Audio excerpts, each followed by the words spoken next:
Olá, graça e a paz a todos. Romanos capítulo 12, no versículo 1 diz que nós devemos nos apresentar diante de Deus, mas não de qualquer maneira, como sacrifício vivo, santo e agradável a Ele.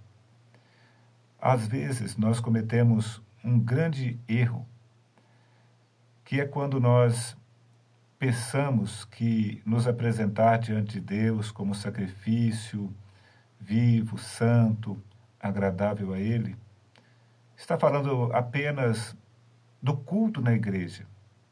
Está falando do momento da nossa devocional, onde nós ficamos ali a sós com Deus, orando, lendo a palavra, meditando na palavra de Deus.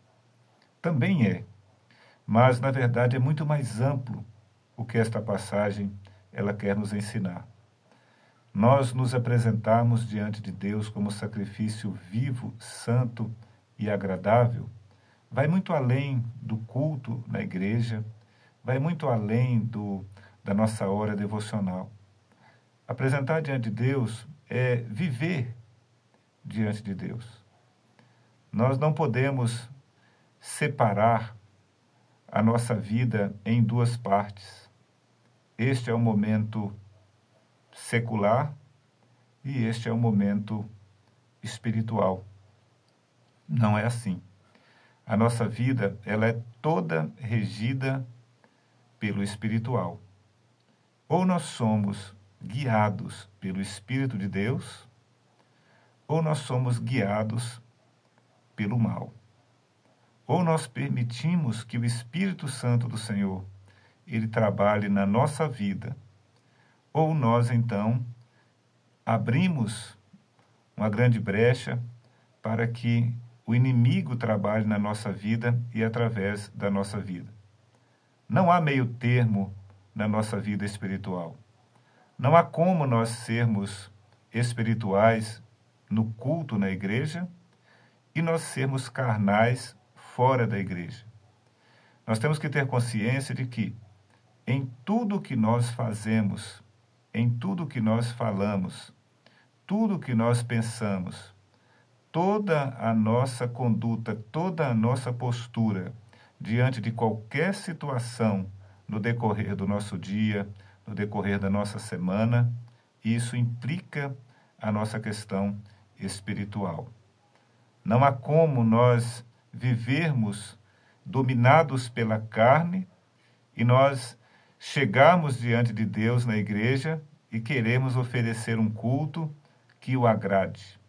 Não há como, porque se nós estivermos contaminados fora da igreja, fora dos cultos, se no nosso dia a dia as nossas atitudes elas nos contaminam diante de Deus, quando nós chegamos no culto para poder adorar a Deus, para poder cantar, para poder oferecer a Deus, para ofertar a Deus um culto, o Senhor rejeita esse culto, porque no passado o sacrifício deveria ser puro, deveria ser santo, o animal que era levado até o sacerdote deveria ser puro, não poderia ser cego, não poderia ser manco, não poderia ser aleijado, deveria ser um animal puro.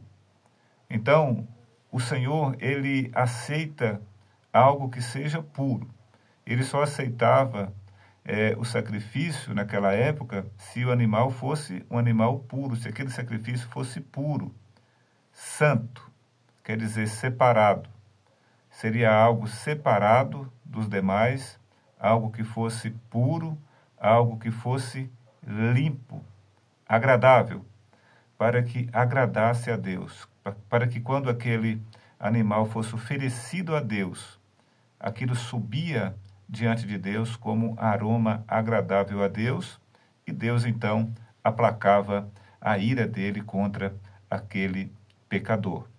Hoje, se nós vivermos uma vida distante de Deus no nosso dia a dia, nos nossos afazeres, nos nossos compromissos, quando nós chegamos na igreja, por exemplo, em dia de culto, ou quando nós entramos no nosso ambiente de oração, que nós começamos então a falar com Deus, nós não somos aceitos por Deus.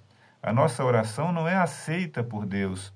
O nosso culto não é bem visto, não é aceito por Deus. Por quê? Antes que Deus ele receba o nosso culto, a nossa canção, a nossa oferta, a nossa adoração na igreja, ele primeiro precisa aceitar o nosso coração, aceitar a nossa própria vida. Então, quando nós nos apresentamos diante de Deus, nós temos que nos apresentar como um sacrifício vivo. Tem que ter vida. E para ter vida diante de Deus, precisa ter Cristo, que é a própria vida, habitando em nós. Santo é ser separado. De nada adianta eu louvar a Deus na igreja e eu falar palavrões fora da igreja. De nada adianta eu dizer que amo a Deus dentro da igreja e fora da igreja eu sou uma pessoa egoísta, eu penso apenas em mim, eu não me preocupo com o próximo, o que eu quero é apenas o meu bem-estar, o que eu quero é que seja apenas a minha vontade. De nada adianta eu dizer que eu amo a Deus, que eu sou submisso à vontade de Deus, se eu não me submeto a nada. Se eu sou uma pessoa arrogante, se eu sou uma pessoa prepotente, se eu sou uma pessoa parecida com Naamã, que nós pregamos há poucos dias, uma pessoa orgulhosa e arrogante. De nada adianta nós chegarmos diante de Deus para oferecer a Deus um culto na igreja, se fora da igreja, se no nosso dia a dia, se na nossa casa, se no nosso trabalho, se nas coisas que nós fazemos, nós não glorificamos a Deus, nós jamais conseguiremos glorificar a Deus e adorar a Deus na igreja da maneira que Ele merece e da maneira que Ele quer que façamos. Então, fique esse conselho para nós. Ser um sacrifício vivo, santo e agradável é ser um cristão genuíno, um cristão autêntico, uma pessoa que vive, procura viver e quando comete qualquer deslize, corre para os pés de Jesus, pede perdão para Jesus e busca a restauração da sua comunhão com Deus. Que Deus abençoe você em nome de Jesus.